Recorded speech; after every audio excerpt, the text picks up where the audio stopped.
Fala, futuro aprovado! Seja bem-vindo mais uma vez no nosso curso de legislação do SUS.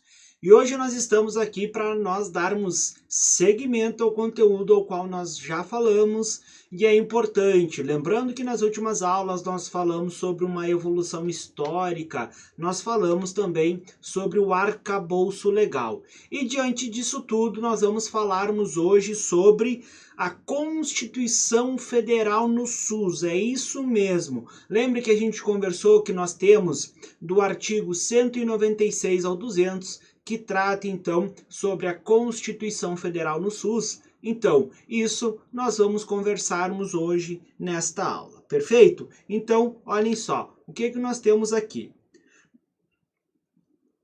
Deixa eu voltar rapidinho aqui. Então, é o seguinte, né? O SUS na Constituição Federal, e nós temos aqui, então, do seu artigo 196 ao 200, vamos voltar aqui um pouquinho, perfeito, já vou trocar a cor da minha caneta aqui, vocês sabem que eu gosto da caneta azul, então olhem só, o que nós temos aqui? Nós temos no seu artigo 196 o seguinte: a saúde é direito de todos e dever do Estado. O que quer dizer a saúde, direito de todos e dever do Estado? O Estado tem a obrigatoriedade de promover a assistência à saúde dos nossos usuários, perfeito? E o que isso quer dizer a mais? Garantindo mediante políticas sociais e econômicas que visem a redução do risco de doença e de outros agravos, o acesso universal e igualitário. O que quer dizer isso, pessoal? Acesso universal e igualitário. Universal, grava aí. Todo mundo tem direito ao SUS, acesso universal. Todo mundo tem direito ao SUS, perfeito? Então, as ações, tem direito a algo, as ações e serviços para sua promoção, proteção e recuperação de saúde. Então, quando perguntar para ti lá e falar no princípio da universalidade, você tem que saber o quê? Que isso quer dizer o seguinte: todo mundo tem direito ao SUS, perfeito? Então, olhem só. São de relevância pública as ações e serviços de saúde cabendo ao poder público. Então, cabe ao poder público. Cuidado aqui, por quê? Porque eu já vi numa questão de prova eles apresentarem como o poder privado. Não, cabe ao poder público dispor nos termos da lei a respeito sobre a regulamentação, fiscalização e controle, devendo sua execução ser feita diretamente através de terceiros e também por pessoa física ou jurídica. Senhor, pode explicar melhor isso? Perfeito, vamos lá. O poder público é quem executa a ação, então, da promoção, assistência e saúde, perfeito? Então, o poder público, ele é responsável por este ponto. Excelente. Mas cabe ao poder público também a regulamentação através de políticas públicas e a fiscalização de como o serviço está sendo realizado. Como, por exemplo, dá um exemplo, senhor. Um exemplo, então, de fiscalização é o seguinte. Um exemplo é a vigilância sanitária indo fiscalizar um ambiente hospitalar para ver se ele atende realmente às normas e diretrizes. Excelente. Agora, como assim? Por pessoa física, jurídica ou de direito privado? Nós vamos ver mais para frente que as empresas, ou seja, as pessoas jurídicas, o poder privado, ele pode atuar no SUS em caráter complementar. Então, o artigo 197 da Constituição Federal é que dá um arcabouço constitucional para as ações das empresas, das PJs, ou seja, das pessoas jurídicas, no Sistema Único de Saúde, ok? Então, cuidar com isso aqui. Então, o poder público regulamenta e fiscaliza, mas eu posso também ter pessoa física ou jurídica de direito privado, ok? Eu posso ser um profissional autônomo e prestar uma assistência ao Sistema Único de Saúde. No seu artigo 198, ele fala a respeito do seguinte: as ações e serviços públicos de saúde integram uma rede regionalizada, vamos destacar aqui, e hierarquizada, ok? E essa regionalização e hierarquização, ela deve ser descentralizada, com direção única em cada esfera, um atendimento integral. Nós temos que dar prioridade para as ações preventivas e a participação da comunidade. Nós já vimos o arcabouço legal e já vimos nas outras aulas a importância, então, desta participação da comunidade. Então, aqui você pode perceber aí no seu material o que nós fizemos o registro e marcamos. Regionalização e hierarquização, descentralização, as ações integrais e preventivas e a participação da comunidade. Agora, para você entender o que é essa regionalização e essa hierarquização. Muito provavelmente, aonde você está, a sua cidade, o seu município, pertence a uma região de saúde. Então, a região de saúde, ela é o local aonde você está aderido e é permitido, muitas vezes, as parcerias com a região onde você está. E a hierarquização? Nós estamos falando em complexidade. Nós estamos falando em média, alta e baixa complexidade. Essa é a hierarquização, ou seja, da atenção básica até um serviço hospitalar terciário. Então, por isso que as ações e serviços públicos de saúde, eles devem ser regionalizados, ou seja, por regiões de saúde e hierarquizados. Perfeito? Então, seguimos aqui.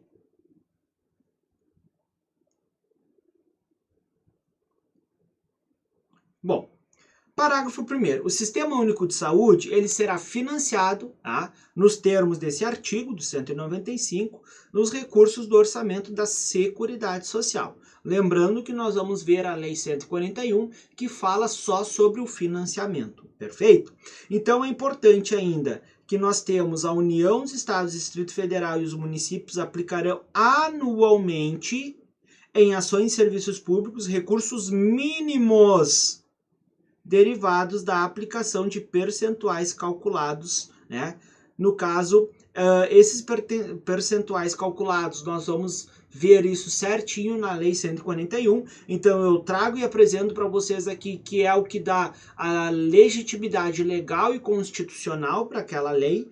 No caso da União, de forma definida nos termos da lei. No caso dos estados, o produto da arrecadação desses impostos. E no caso dos municípios, o produto da arrecadação dos impostos, que refere ao artigo 156 dos recursos. Perfeito? Professor, eu não entendi nada. O que eu tenho que entender e saber disso aqui? Bom, se nós estamos falando da lei do artigo 196 ao 200 da Constituição Federal, eu preciso te apresentar aonde que está o arcabouço legal para a lei 141. Por quê? Porque nada está acima da Constituição. Então, eu tenho que entender, sim, eu tenho uma lei constitucional que eu dou o arcabouço e o fundamento legal para as ações de saúde. Perfeito?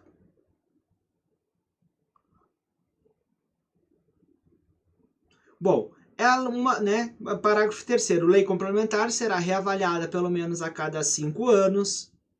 Os percentuais que trata o parágrafo 2º, da emenda constitucional, os critérios de rateio, as normas de fiscalização e avaliação e as normas de cálculo do montante. Importante, os gestores locais do Sistema Único de Saúde poderão admitir agentes comunitários de saúde e agentes de combate às endemias por meio de processo seletivo público, de acordo com a natureza. Então aqui ele nos dá o embasamento e nos permite dizer que sim, é possível a admissão de agentes comunitários de saúde e agentes de combate a endemias por meio de um processo seletivo e não necessariamente, obrigatoriamente por concurso público.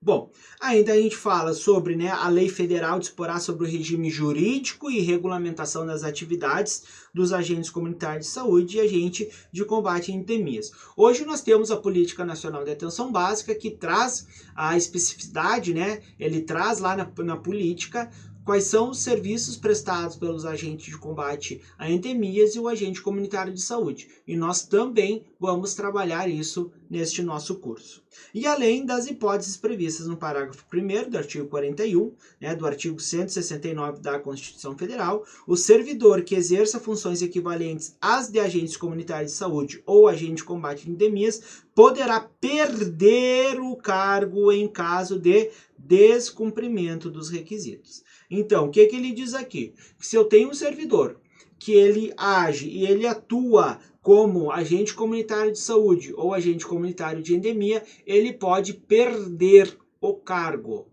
Então, cuidado com isso. Sim, legalmente ele pode perder o cargo. Bom, artigo 199, e aí o que eu vou dizer para vocês desse artigo aqui, tá? Olha só o que eu vou dizer para vocês.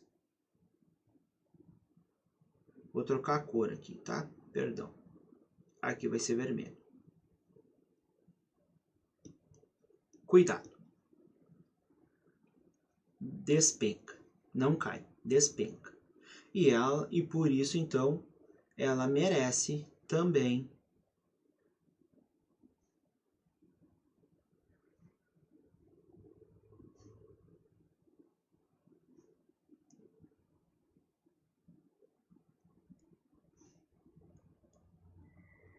uma caveirinha.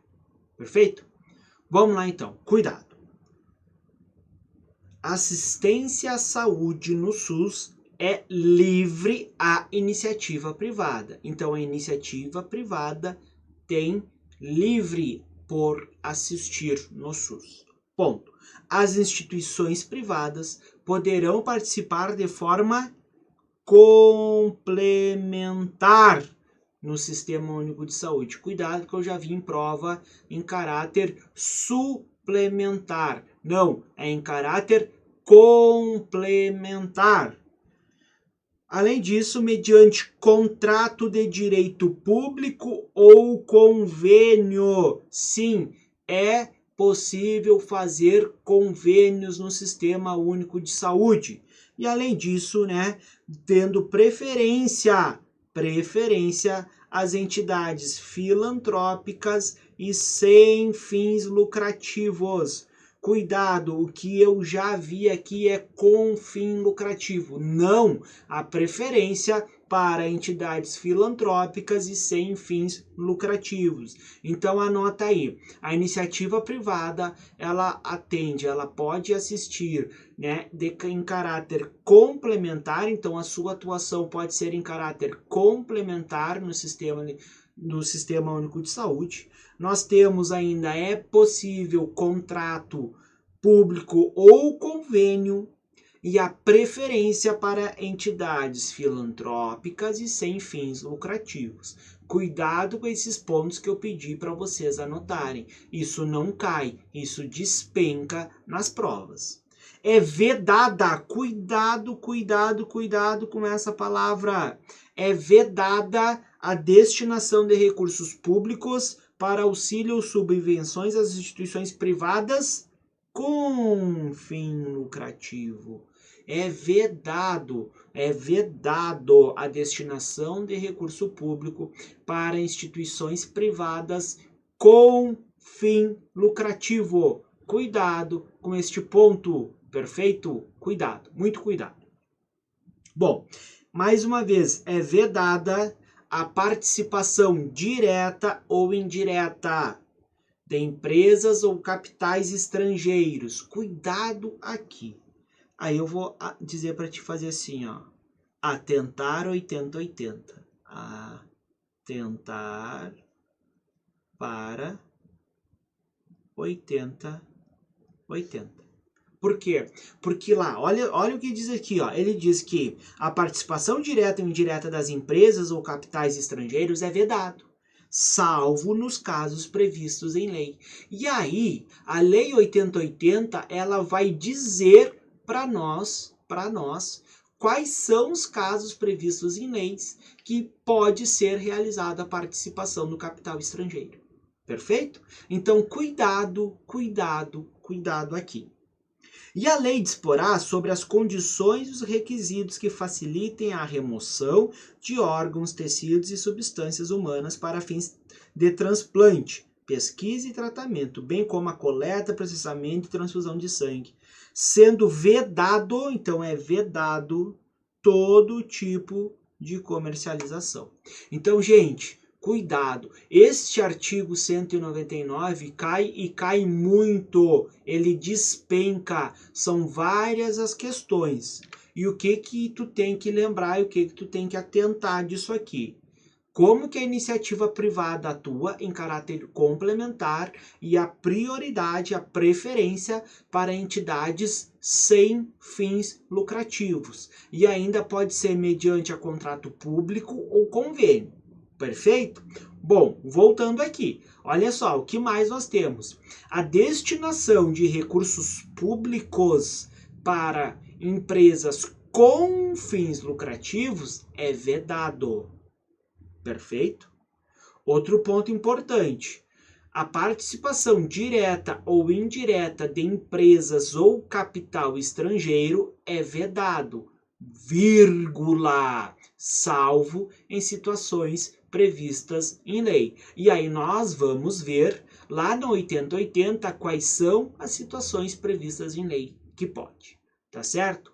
E lembrando, lógico, né, que é proibido todo tipo de comercialização de órgãos, principalmente, tá certo? Então, uma breve síntese, reforçando bastante o que a gente acabou de falar agora sobre o artigo 199.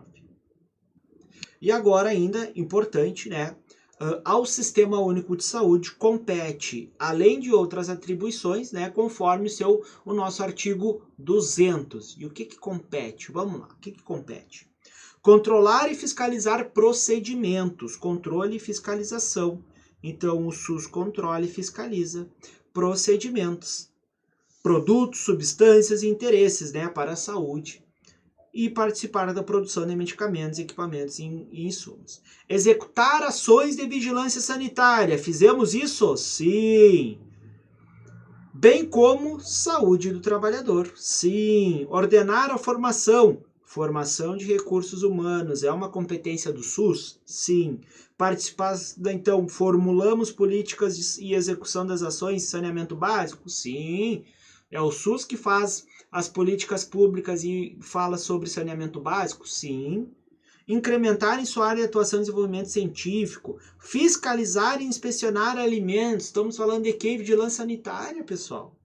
Controle e fiscalização de produtos e transporte, guarda de substâncias e produtos psicoativas. Estamos falando da Anvisa. Colaborar na proteção do meio ambiente, nele compreendido o trabalho, saúde do trabalhador, meio ambiente, vigilância sanitária, Anvisa. Então, quando vocês utilizam, né, é importante vocês colocarem, se eles perguntarem o que compete, e é bem comum, pessoal, as questões perguntarem o que compete ao SUS, são ações do SUS, campos de atuação do SUS. Então, tenho que saber vigilância sanitária, vigilância ambiental, vigilância epidemiológica, Anvisa. Nós estamos falando aqui saúde do trabalhador. Então, isso aqui faz. Por que eu digo isso do amplo? A gente fiscaliza e inspeciona alimentos, compreendido o controle do seu teor nutricional, bem como bebidas e águas para o consumo humano? Verdadeiro. E nós vamos ver lá nas questões, várias questões desse estilo. Perfeito? Bom, pessoal, aqui eu apresento para vocês, então, o SUS dentro da Constituição Federal. Então, eu agradeço até o presente momento e já vamos em breve aí darmos a sequência para a Lei 8080/90, 8142, Decreto 7508, Política Nacional de Atenção Básica, e temos muitas outras legislações vindo por aí. Perfeito? Então, um bom dia, uma boa tarde, uma boa noite e até a próxima aula.